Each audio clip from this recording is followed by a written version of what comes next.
Assalamualaikum warahmatullahi wabarakatuh. Perkenalkan, nama saya Andi Wiwi Fatima Ashara, NIM 10564112919 dari kelas IP 4D Ilmu Pemerintahan. Baik, di sini saya akan menjelaskan tentang ASEAN sebagai organisasi regional. Yang pertama yaitu mengenai maksud dan tujuan ASEAN yang tertuang dalam Deklarasi ASEAN.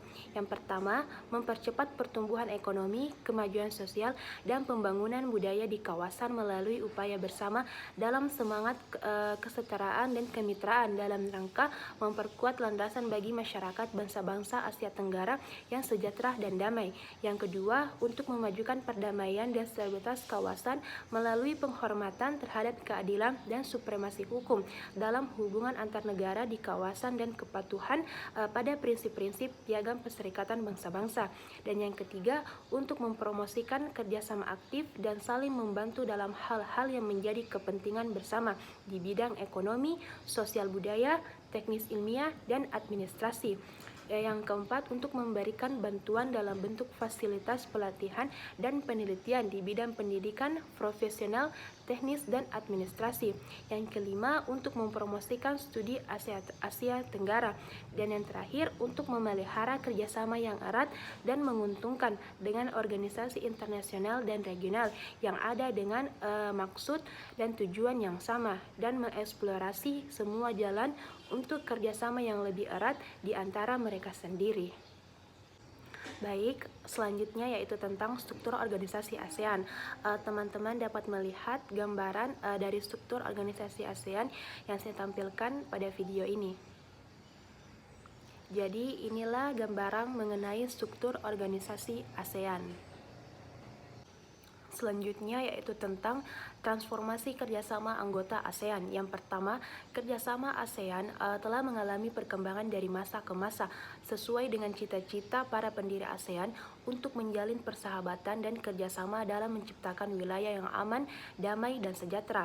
Yang kedua, masyarakat ASEAN diberlakukan secara resmi pada tanggal 31 Desember 2015. Tujuan pembentukan masyarakat ASEAN tidak hanya mempertahankan stabilitas keamanan kawasan dan meningkatkan kesejahteraan rakyat, tetapi sekaligus mendorong terciptanya masyarakat yang berpandangan maju, hidup dalam lingkungan yang damai, stabil, sejahtera, demokratis, serta saling peduli dan melindungi hak asasi dan keadilan sosial. Dan masyarakat ASEAN juga dimaksudkan untuk meningkatkan ketahanan regional akibat dinamika internal maupun eksternal. Pembentukan masyarakat ASEAN merupakan suatu proses yang berkelanjutan guna untuk mewujudkan tujuan-tujuan ASEAN dan menjadikan organisasi ini tetap relevan bagi negara anggota dan kawasan, khususnya menjadikan ASEAN tetap berorientasi dan berpusat kepada kepentingan rakyat. Di dalam masyarakat ASEAN terdapat 3 pilar, yaitu yang pertama, masyarakat politik keamanan ASEAN yang ditunjukkan untuk mempercepat kerjasama politik dan keamanan di ASEAN dalam mewujudkan perdamaian di kawasan regional dan global. Yang kedua, komunitas ekonomi ASEAN yang ditunjukkan untuk meningkatkan stabilitas dan daya saing ekonomi di kawasan Asia Tenggara, serta siap dalam menghadapi hambatan-hambatan di bidang ekonomi antar negara anggota ASEAN. Dan yang ketiga, masyarakat sosial budaya ASEAN yang ditunjukkan untuk berorientasi dan berpusat pada masyarakat dalam memperkuat integrasi ASEAN dan memperkokoh kesadaran, kesetiakawanan, kemitraan, dan rasa kebersamaan masyarakat terhadap ASEAN. Selanjutnya yaitu tentang kontinuitas masyarakat ASEAN demi melanjutkan upaya integrasi ASEAN pasca 2015 pada KTT ke-27 ASEAN di Kuala Lumpur, Malaysia pada tanggal 22 November 2015.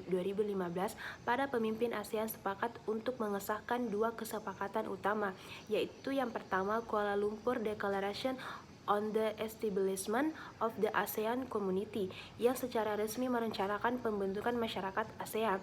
Yang kedua, ASEAN 2025 Forging Ahead Together yang memuat peta jalan ASEAN untuk satu dasawarsa ke depan.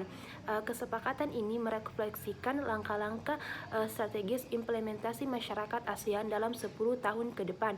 Sejumlah elemen baru ditambahkan guna memastikan ASEAN di tahun 2025 tetap relevan dalam menghadapi tantangan zaman.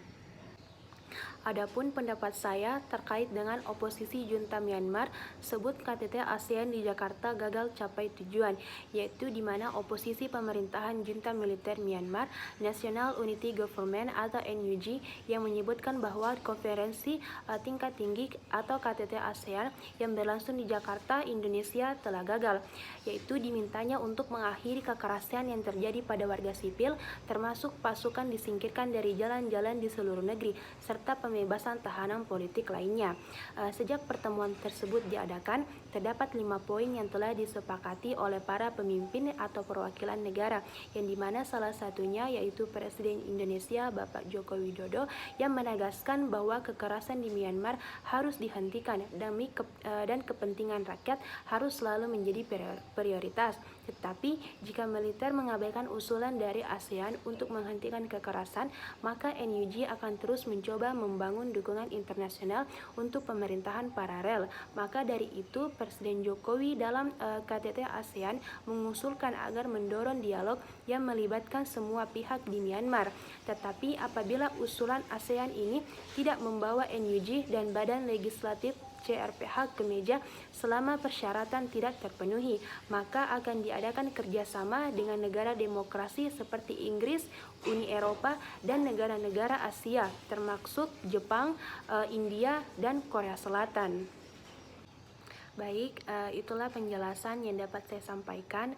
Mohon maaf apabila ada kekurangan. Semoga penjelasan materi mengenai ASEAN sebagai organisasi regional dan pendapat saya mengenai oposisi junta Myanmar sebut KTT ASEAN di Jakarta gagal capai tujuan dapat bermanfaat bagi teman-teman sekalian. Sekian dan terima kasih. Wassalamualaikum warahmatullahi wabarakatuh.